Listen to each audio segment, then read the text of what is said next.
اول طبعا صدمه حضاريه، انا مفكر بقى رايح الساحل هروح واتبسط مش الساحل ده ده. جميله، طلع ساحل تاني خالص.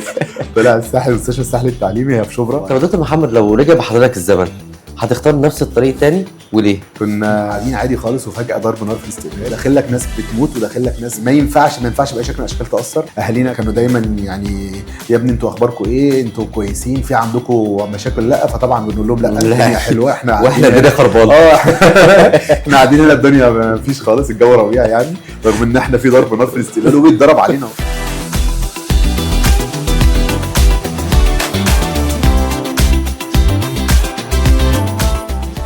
ورا كل بلطو ابيض مشوار طويل جدا، ورا كل نجاح مشوار ما بيتقاس بس بعدد السنين، لكن كمان بيتقاس بحجم التحديات وعمق الانسانيه وقوه الاصرار. في بودكاست النهارده حكيم على السوشيال برعايه شركه كورفان، بنتشرف بوجود الاستاذ الدكتور محمد الدمرداش، استشاري النساء والتوليد وعلاج العقم. اهلا وسهلا دكتور بحضرتك. اهلا وسهلا يا عبد الرحمن. في البدايه يا دكتور محمد، يعني مبسوط جدا ان انا موجود مع حضرتك النهارده. تسلمني، شرفتني ونورتني. ربنا يبارك في حضرتك، تتشرف كلنا. الله يخليك. في البدايه يا دكتور محمد، احنا حابين نبدا مع حضرتك كده في اول فقره من فقرات بودكاست حكيم على السوشيال، وهي فقره البطاقه الشخصيه.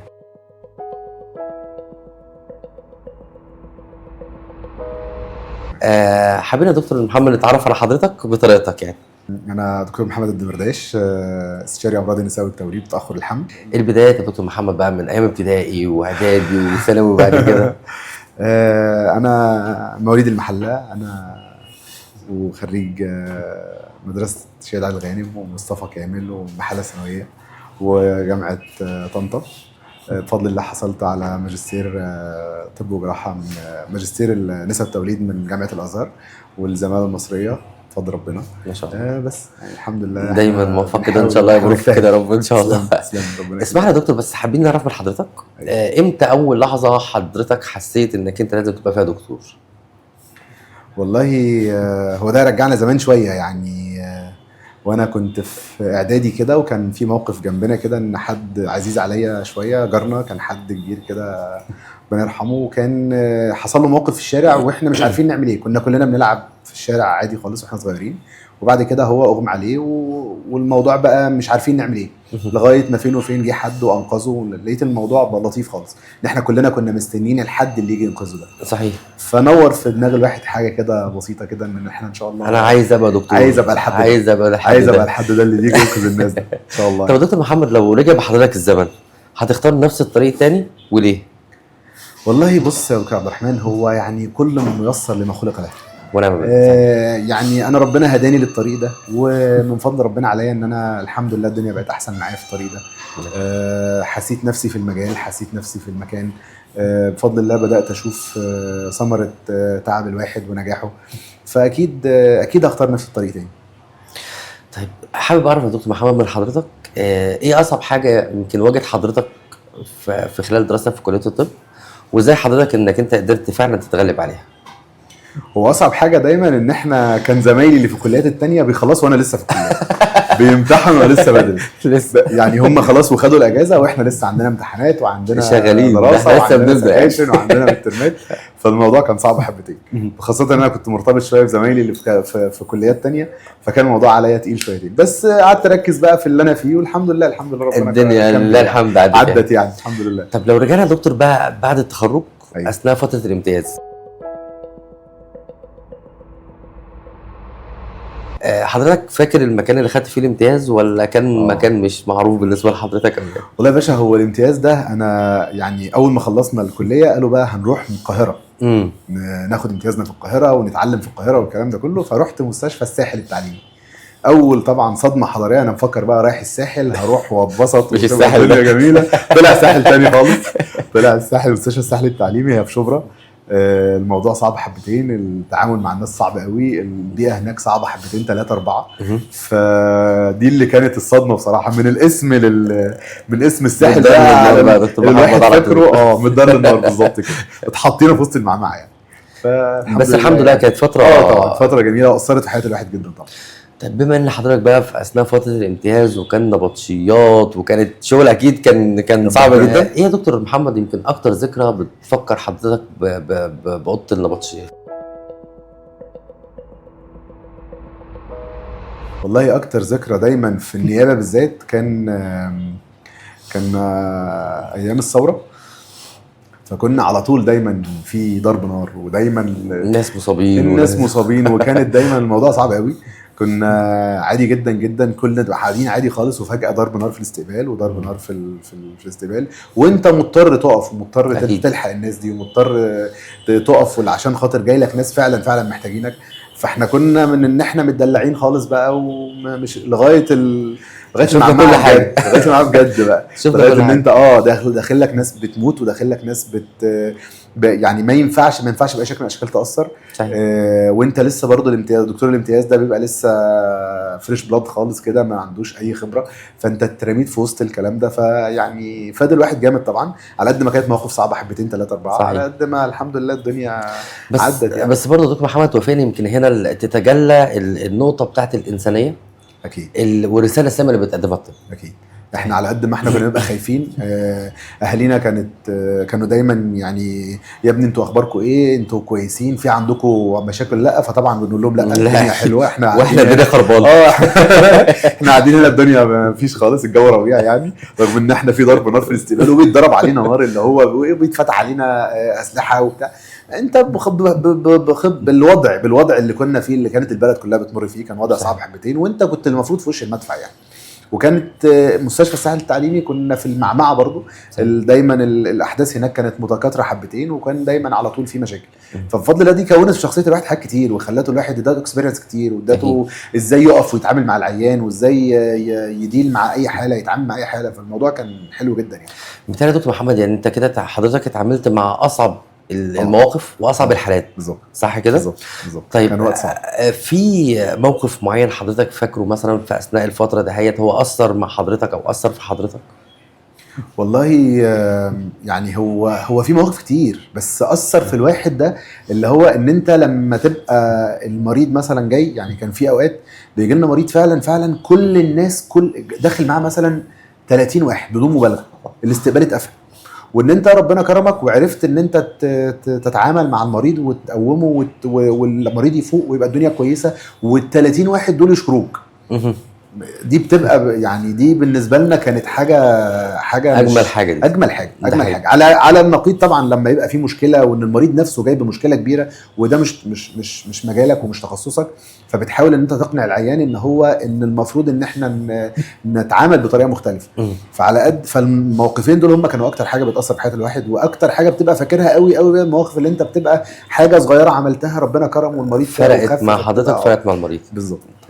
دكتور محمد، يمكن انا عارف دايما النبطشيات عامه مش بنربطها بوقت خالص، صح كده؟ طبعا. فحابب اعرف من حضرتك ايه اطول نبطشيه عدت على حضرتك؟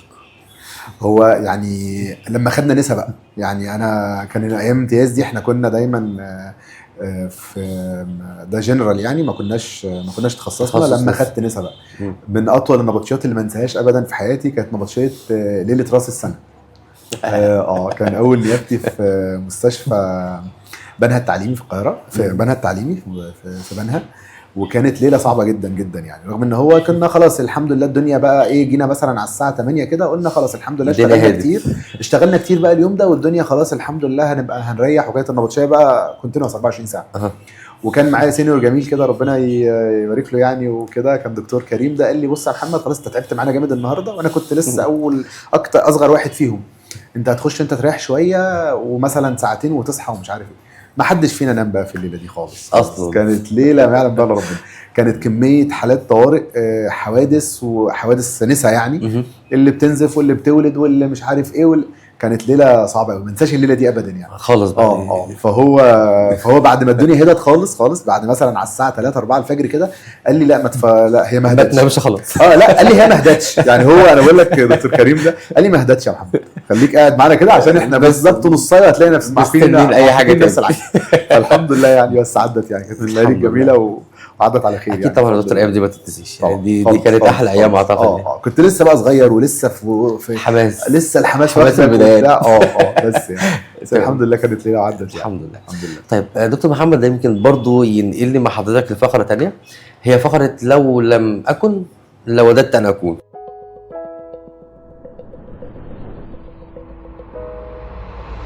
فخليني الاول، لو لم اكن طبيب كنت هتكون ايه؟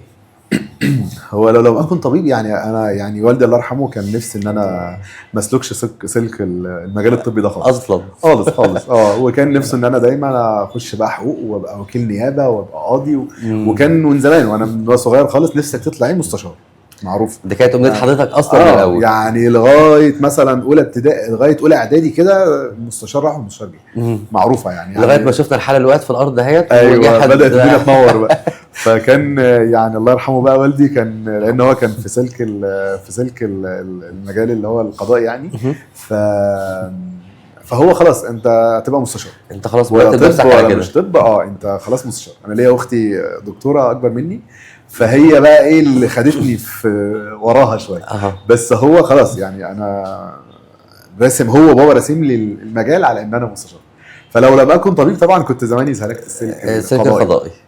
بس يعني طيب لو لم اكن طبيب نسا كنا ايه تخصص؟ كنت هتبقى باي حاجه رايقه يعني جلديه مثلا وده حلم كل دكتور نسا يبقى دكتور جلديه. ما كانش كل دكتور يبقى دكتور جلديه. ده حقيقي. لان يعني اللايف ستايل بتاع دكتور النسا صعب حبتين ثلاثه.